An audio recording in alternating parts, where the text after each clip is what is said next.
Avui estem en un espai emblemàtic de Parets. Ara és un solar contaminat, després seran pisos, però fa molt temps això va ser la seu d'una indústria molt potent de Parets, la Vendibèrica. Un lloc on van treballar molts i molts paretans i paretanes i on van sortir productes tan especials com els primers frens de disc que es van muntar a Espanya en el Renault 8. Malauradament, avui no estem parlant d'indústria ni de reindustrialització, sinó estem parlant de tot el contrari. Estem parlant del tancament de la planta de Bosch de Lliçà d'Amunt i tenim amb nosaltres Emili Castells, president del comitè d'empresa de Bosch. Bona tarda. Bona tarda. En primer lloc, us volem fer arribar la solidaritat de Fem Parets per vosaltres, per les vostres famílies i per tota la gent de subcontractes que també es veurà afectada per aquest tancament. El nostre agraïment.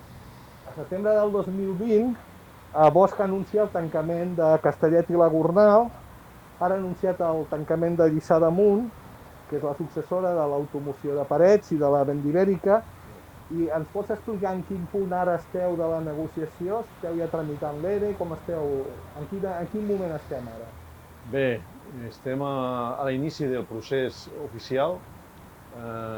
Concretament el proper dia 18 s'iniciarà aquest procés on les parts ens sentarem per l'aplicació d'un ERE d'extinció que amb el que comporta això és el tancament de la planta nostra de Lliçà d'Amunt. Entre les dues plantes es pretén acomiadar 636 persones, 336 de les quals són de Lliçà i una cinquantena pertanyien a Parets del Vallès. Em podeu fer, a part d'aquests números que ja tenim més o menys clars, quin nombre de persones afectades de subcontractes i d'indústria auxiliar es poden veure afectades? D'empreses relacionades menjadors, neteja, vigilància, manteniment, podríem arribar a vora 100 companys i companyes.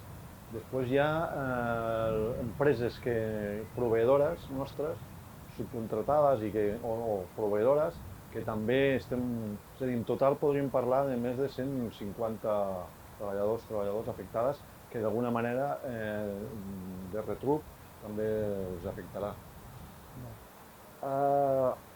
Per les dades que s'han publicat, sembla ser que vosaltres teniu producció de servofrens compromesa, que la fàbrica està en marxa, que a més el que es produeix és rendible econòmicament, simplement es marxa a Polònia perquè hi ha una voluntat de disminuir despeses i per tant incrementar rendibilitat.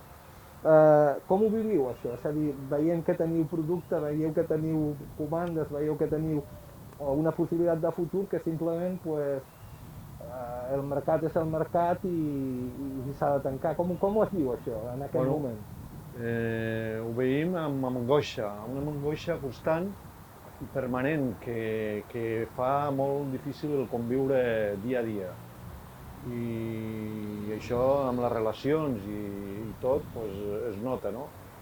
La incertesa i sobretot la mala fe d'aquest grup alemany Bosch, on ha tractat els seus col·laboradors, que ell se n'ha la glòria de dir-ho, d'una manera rastrera i gens humana. Els ha tractat pitjor que qualsevol útil, perquè de cop i volta, el dia 25 del passat mes de febrer, se'ns comunica de manera sobtada el tancament de la planta.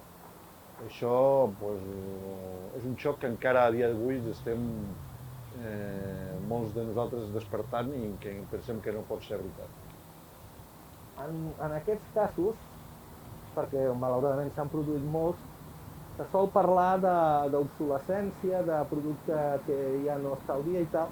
En canvi veiem que Lliçà d'Amunt disposeu d'un departament d'investigació i desenvolupament que és potent, que teniu capacitat de tirar endavant, que teniu un nivell d'enginyeria de processos molt potent que esteu servint a altres plantes d'Europa i per tant aquesta idea de que s'ha acabat un cicle perquè la planta o la gent que hi treballa ja no és productiva tal, se'ns cauria endavant, perquè realment vosaltres teniu possibilitat de fer el producte que feu, perquè us l'han assignat, però també teniu capacitat d'innovar i crear productes nous. Correcte, i no sols és així, com vostè bé ha dit, miri, aproximadament el 60% de la nostra capacitat és productiva i l'altra resta és a nivell d'enginyeries, compres i suports a nivell mundial, a nivell de Polònia, a nivell d'Alemanya, a nivell de Xina, Japó, Estats Units. Ens hem anat adaptats als temps i hem aplicat mesures molt complexes durant el temps per això, perquè enteníem que el que era prioritari era la supervivència de la planta i al final els llocs de treball dels treballadors i treballadores, que hem intentat salvaguardar. L'últim conveni que vam signar vam signar amb un increment zero, precisament per ajudar a consolidar i a ser més competitius. Hem assolit reptes importants. El 2005-2006 vam aplicar una reducció de treballadors i treballadores que eren vora 900 treballadors per ajustar-nos als nous productes i ens vam anar reduint i ens vam anar ajustant. És a dir, ha sigut una planta amb capacitat de flexibilització i adaptar-se als temps i als nous reptes. Indudablement, a dia d'avui encara estem donant suport als polacs, que s'emportaran la nostra tasca, als alemanys, que també es necessiten pels nous dissenys i nous frenos elèctrics, que també hem ajudat a desenvolupar, i tot, o sigui, és un suport a nivell, com he dit abans, mundial. Però no és veritat que el nostre producte, que s'està produint degut al cotxe elèctric, es deixa de fer. De fet, hi ha cotxes elèctrics que portaran el nostre producte.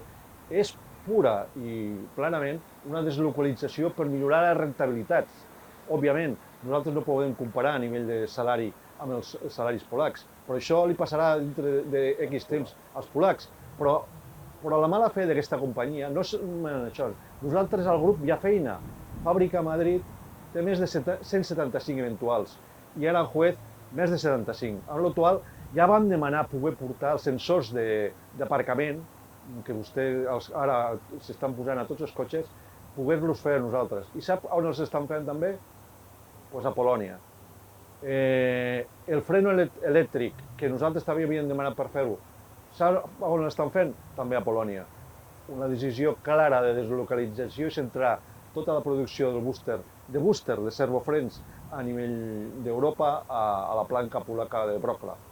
Independentment de l'arrelament que puguem tindre, dels esforços que s'hagin fet i sobretot de la situació que deixin a una comarca com pot ser la comarca del Vallès. Perquè entenc que aquests pactes que heu arribat amb la companyia de limitació salarial també són, la contrapartida és d'alguna manera l'assegurament de la producció. Correcte. Van assegurar la producció durant 5 anys i el manteniment de l'empleo durant aquests 5 anys. Per això enteníem que hi havia una relació de cordialitat i d'enteniment, però les noves línies d'aquesta companyia merament especulativa, versus l'enfoque de que s'ha de millorar la rentabilitat i ells al·ludint al canvi tecnològic, que hi és, no podem negar-ho, però no comporta la devastació que ells volen. Volen aprofitar clarament la situació per fer alleugeresa, treure fàbriques i mà d'obra més cara, a països d'alt cost com som nosaltres. Fa pocs dies hem vist que us ha visitat el Pere Aragonès, que serà el futur president de la Generalitat de Catalunya. Aleshores, el que voldríem és si a les promeses que us han fet el Pere Aragonès, la Generalitat de Catalunya, com es concreten, és a dir, si això té possibilitats de desenvolupar-se i anar més enllà, de quin tipus de tracte esteu rebent de treball o d'empresa i desenvolupament, és a dir, quina relació teniu en aquest moment concret amb la Generalitat de Catalunya? Bé, no solament hem contactat amb la Generalitat, primer va ser amb Illa, Salvador Illa, que és també el presidenciable per part del PSC, I li vam dir el mateix que li hem dit a Pere Aragonès. No pot ser que tot el teixit industrial estigui desapareixent com està desapareixent.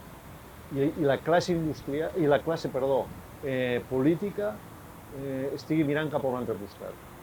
Estem perdent una part important i això comportarà que els nostres fills no tinguin feina, molts d'ells, o sigui, estem perdent capacitat i això ens lastra el futur i ells tenen una responsabilitat. I també li vaig dir a Pere Aragonès clarament, no pot ser que s'estigui parlant d'ajudar SEAT, vale? I resulta que SEAT no compra cap component a una planta que té a 30 quilòmetres com som nosaltres. Vale? Per què? Perquè a nivell, les operacions es fan a un altre nivell. Nosaltres veiem que aquest tipus d'empreses no poden mantenir una situació com la que estan mantenint de preus més baratos i qui més barat ho faci, aquell se l'emporta. Al final hem de buscar maneres de lligar-les, que estiguin al terreny i que creïn puestos i llocs de treball al terreny, que per això també nosaltres paguem els nostres impostos i si els han d'ajudar, s'ajudin, però ells han de revertir on realment se genera riquesa. També heu rebut el suport de diversos ajuntaments de la comarca i també ens agradaria saber si són suports de signatura d'un document o són suports que poden desenvolupar activitats per si més no, intentar una recol·locació vostra quan això acabi. Bé, tots els suports són benvinguts. Com he dit abans, tant del PSC com d'Esquerra Republicana. Inclús me va trucar Oriol Junqueras, que li estic molt agraït perquè la situació que estan és d'agrair. Rufián, que també li vaig enviar un WhatsApp donant-li les gràcies. Tots, l'Ajuntament de Lliçà, l'Ajuntament de Granollers, l'Ajuntament de Parets, estem molt agraïts al suport que ens estan donant, però tenim un problema. El problema són els companys i companyes que molts d'ells no trobaran sortida, perquè no podem obviar que estem en plena pandèmia, amb recessió econòmica i que la situació és molt complexa perquè a més, se'n vagin treballadors i treballadors, se'n vagin a la cua d'atur, i és més, amb alguns lamentablement es comportarà el pacte de la gana, perquè no hi ha sortida. No hi ha sortida. I pel que fa a la cinquantena de famílies paretanes afectades, heu tingut ja alguna mena de recolzament del Consell Industrial de Parets per tal de recol·locacions o estudiar els casos? Perquè aquí està el tema de com s'acompanya les famílies en aquest cas, no? Fins ara hem estat en un model en què s'assumia que el mercat laboral era un mercat i si et quedaves fora, et quedaves fora, però entenem que en la situació que estem, en una situació de pandèmia, la que acabes de descriure tu mateix, a més, persones que ja tenen una certa edat, etc., hauríem de ser més exigents en les administracions i demanar un acompanyament efectiu per realment trobar llocs de treball. Estem totalment d'acord amb el que diu vostè, però és més, la realitat és el que prima. Si no donen la cara i no flaco favor ens estan fent a tots els veïns i veïnes, perquè avui passa amb un i demà passa amb un altre. Però per nosaltres a dia d'avui no hem arribat a aquesta fase, a la fase de que nosaltres confiem i exigim que es rectifiqui i exigim feina per la nostra planta. Nosaltres no volem que es tanqui la planta de Lliçà d'Amunt. I lluitarem fins on faci falta perquè això sigui. Òbviament no descartem el futur i aleshores emplaçarem i demanarem a tots els alcaldes de tots els pobles que ens ajudin perquè òbviament tindrem un problema. I llavors ja t'havies referit al tema aquest que et vaig a preguntar, però em sembla que ho hauríem d'acabar de lligar, perquè és que vivim una situació totalment contradictòria, és a dir, el sector de l'automoció fa molts anys que van davallada, l'any passat va ser terrible, hem perdut marques molt potents en el sector de l'automoció i per altra banda veiem que la Covid ens ha desmantellat tot el que quedava i per altra banda veiem que una part molt important dels fons que vindran d'Europa per restablir precisament el tema de Covid van a parar a automoció, van a parar al tema de l'electrificació, però sota un control que diguéssim que no és de país, no és nostre, sinó que ho farà Volkswagen de la manera que creguin oportuna. I a més es donen certes contradiccions, no? Com, per exemple, aquí estem afectats per la P10 del circuit, que la P10 del circuit està pensada per un gran auge de la indústria del motor, precisament, quan estem just en el moment contrari, no? Aleshores, ens dona la sensació que la indústria de l'automoció va a trompicons, és a dir, que ens queixem una mica quan ens trobem en casos així de que hi ha un tancament, però l'hem anat deixant morint des del sector públic durant fa anys i anys i anys, i que d'alguna manera hauríem de fer aquesta reflexió, no? De com podem, perquè és una part del PIB molt important, que és a dir, com a país, no? Què hem de fer perquè el sector de l'automoció es revifi, no? No sé, conèixer la vostra opinió. A veure, si no estic errat, el 19% del PIB és a nivell industrial, però portem X temps, no sabria dir els anys, 9, 10, que els esforços versus el tema industrial s'ha mancat en general. S'ha dedicat els esforços a altres temes i això doncs, té un cost i ara ho estem pagant. És a dir, tu no pots deixar un món molt competitiu com és el sector d'automoció, tan competitiu com tindre un circuit de Catalunya que està allí parat, no el podem deixar a Mare de Déu. Amb polítiques de dir, no senyores, en el 2030 ens dedicarem cotxe elèctric, sí, però has d'arribar al 2030, veurem què passarà al 2050 i tu tens puestos de treball que has de revalorar o tornar a posar dins del mercat laboral. Com ho faràs? Com ho gestionaràs tot això? La classe política i una gran part d'ells han dedicat altres esforços a altres coses i no han mirat, no han tocat de peus a terra. A mi hem demanat també a nivell nacional el suport del secretari de Treball perquè parli i que buscar solucions per aquest tema, és a dir, estem tocant i demanem a la classe política que s'impliqui, perquè si no tenim un greu problema que no tindrem sortida i no solament a nosaltres ja que ens impactarà, sinó a nivell de futur als nostres fills i filles. I ja per finalitzar us voldria demanar que ens diguéssiu a l'audiència de Fem Parets, a la gent de Parets que està afectada, a les seves famílies, als joves de Parets que no troben feina, què podem fer com a societat per ajudar-vos? Perquè realment si ens quedem sense indústria, ens quedem sense futur, ens quedem sense poble, acabarem desapareixent. Per tant, vosaltres ara esteu en aquesta situació, què ens demaneu a la resta de la societat? Com us podem ajudar? Miri, jo vaig vindre aquí, recordo que estava a una fàbrica, Servodireccions estava aquí, seria 1988 i tinc a l'actualitat 57 anys. De fet, la meva vida aquí. Aquesta empresa i tot el seu entorn. He pogut aixecar una família i he pogut donar-los un futur. Jo no sé el que passarà. És a dir, si no tenim futur, si no tenim indústria, si no tenim sortida, malauradament ens aboquen a més atur, més delinqüència, etc. Més decadència d'aquesta societat i, torno a repetir, els polítics tenen una responsabilitat en tot això. I per això estan, perquè al final són els nostres gestors.